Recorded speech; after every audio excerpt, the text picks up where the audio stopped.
And this morning, Super Bowl fans are reacting to a kinder tone among last night's commercials. Advertisers like Audi, Hyundai, and Heinz paid $4 million for every 30 seconds of airtime. CBS News analyst Frank Luntz put together a focus group to watch the results. Good morning. Good morning. So your team watched about 90 ads last night during the Super Bowl. They used those dials to figure out which ones they liked. Which one did best? And you're right, by the way. It was a kinder, gentler advertising effort. And for some reason, ads that have animals have always done well in the Super Bowl. And Anheuser-Busch has got the game on animals, but this time, the ad of the puppy and the horse just so overdid everything else. We had women in the group crying. I want to acknowledge we even had one man in the group who was emotional about it. And that's because it tells a heartwarming story that extends over time. One of the keys in the Super Bowl, it's not what you do in the first 5 seconds that matters. It's what you do over the length of the 30, or in this case, it was a 60-second ad. And that puppy, Frank, was so cute. You said animals do well, but that Doba Wawa, where it has the Doberman head on the Chihuahua body, do creepy ads work? 'Cause I looked at that thing, that's creepy. And there are a couple other ads where humans do strange things that the public doesn't respond to. The danger in this is you're putting so much money into the creation of the ads, and even more into the airing of the ads. It's about $4 million. Some of these ads cost over $1 million to create, and you wonder who actually did it and what kind of narcotics they were on. I think some of these creators are clearly from either Colorado or Washington State. Let's take a look at Doritos, which you call the second best scoring ad of the evening. That was Yes. good. Hey, Mr. Smith. Want to try out my time machine? It runs on Doritos. Sure. So now what? Gotta put the whole bag in. Okay. Yes. It's really working, Jimmy! Get out of my yard! Jimmy? You're so old. I'm going to make 2 points there. One is that men and women liked it evenly, which is very tough to do in a Super Bowl ad or any ad. And second is that you can't look like you're selling. But if you don't look like you're selling... Even though you are selling. Even though you are selling. And if you don't look like you're selling, then people don't remember the brand.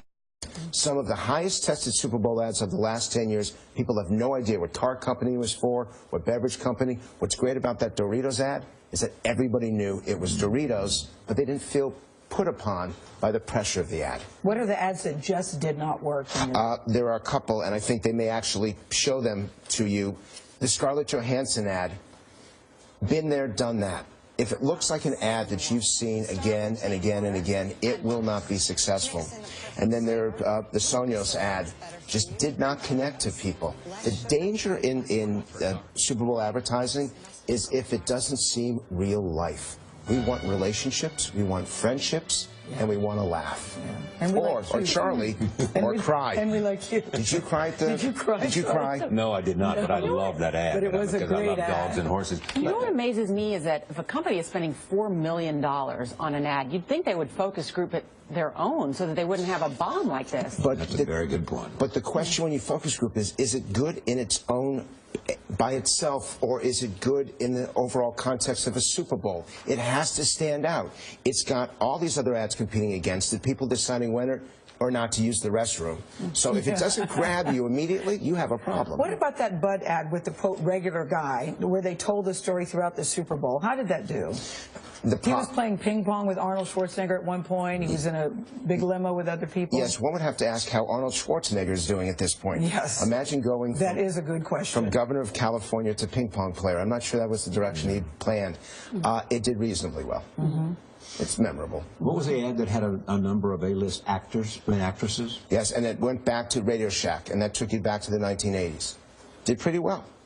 The challenge there is, do you use people who remind them of someone who they want to see again, so now they can see how they looked, or is it bringing you back, let's say, to the 1970s? A number of Super Bowl ads in the last 10 years had a disco feel to it, and people didn't like it because nobody likes disco. Are advertisers gearing more towards men or more towards women? Great question.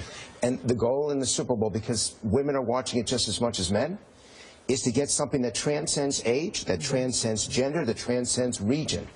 If you only appeal to women, you're missing half your audience there. And by the way, 42% of Americans specifically watch the Super Bowl for the ads. It's not just about the game anymore. All right. I was at the game and then went home and watched the ads. That says something about my life. I want to watch the ads. Yeah, Thank you, Frank. The game was over at, what, 10:30? And I was still watching ads at 3 in the morning. Me too. Thank you, Frank. Major developments.